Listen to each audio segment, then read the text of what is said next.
Corona virus antibody test को समझने से पहले हमें एंटीबॉडी और एंटीजन क्या है वह समझना होगा। देखिए बात सिंपल सी है, जब भी कोई वायरस हमारे शरीर में एंटर होता है तो वह वायरस हमारे कोई सेल्स के साथ जुड़ता है और वहां पर वह रेप्लिकेट होता है, यानी कि 1 में से 2, 2 में से 4, 4 में से 8 और उस तरह आगे बढ़ता है, उस तरह उसका संक्रमण होता है। देखिए उसी समय सेल्स को भी ऐसा लगता है कि कुछ गलत हो रहा है, कुछ सही नहीं है, तो सेल्स क्या करते हैं कि हमारी इम्यून सिस्टम को एक्टिव करने के लिए हमारी बॉडी को कुछ मैसेजेस भेजते हैं। उस तरह से हमारी जो इम्यून सिस्टम है वो एक्टिव होती है। सबसे पहले इम्यून सिस्टम देखती है कि वायरस कौन सा है, कितना खतरनाक है और कितना फैला हुआ है।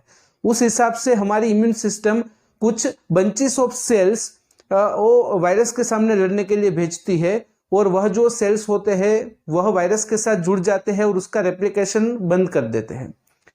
जो सेल्स वायरस के सामने लड़ते हैं उस सेल्स को हम एंटीबॉडी कहते हैं और वायरस को हम एंटीजन कहते हैं।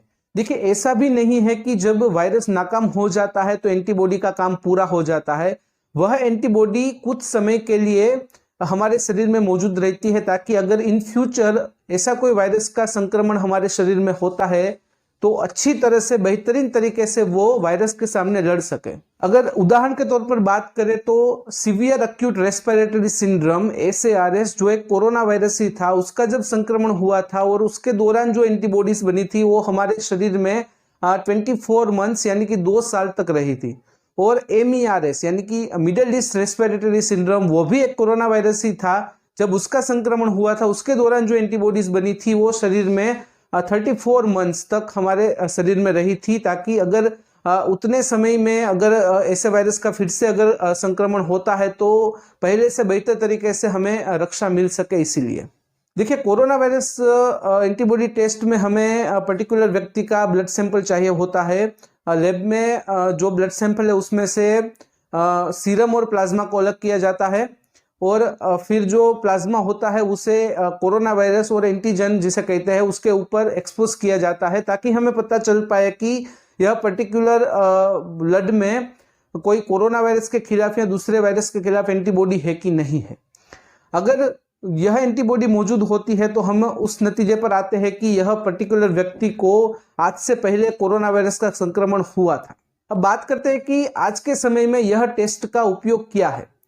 देखिए अभी के लिए तो सिर्फ यह टेस्ट से हमें इतना पता लगेगा कि कितने लोगों में कोरोना वायरस है और कितने लोगों में अगर यही तेजी से अगर फैला तो कितने लोगों में यह वायरस फैल सकता है, कितने पॉपुलेशन है जो संक्रमित हो सकता है और किस तरह से और किस स्पीड से यह वायरस फैल रहा है उसका भी हमें पता चल पाएगा।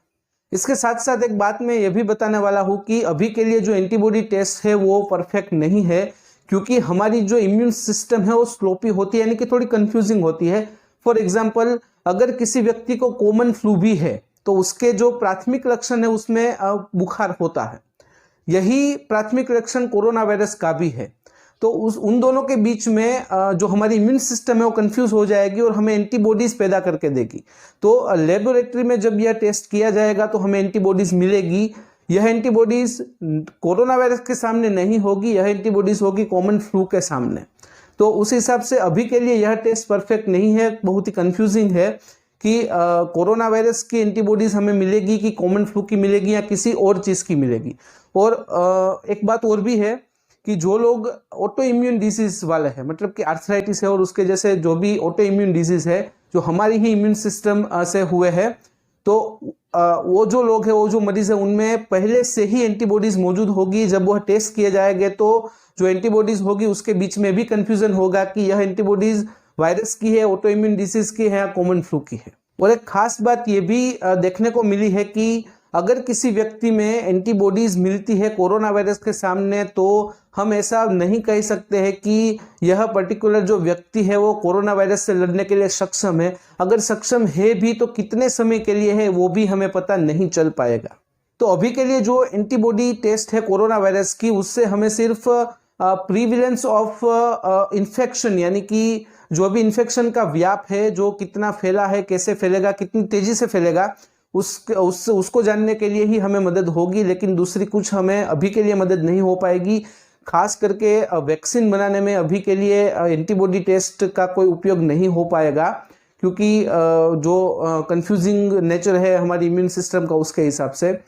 तो दोस्तों अभी के लिए बस इतना ही। घर पे रहे, सतर्क रहे। आज का वीडियो ध्यान से देखने और सुनने के लिए आपका धन्यवाद। जय हिंद, जय भारत।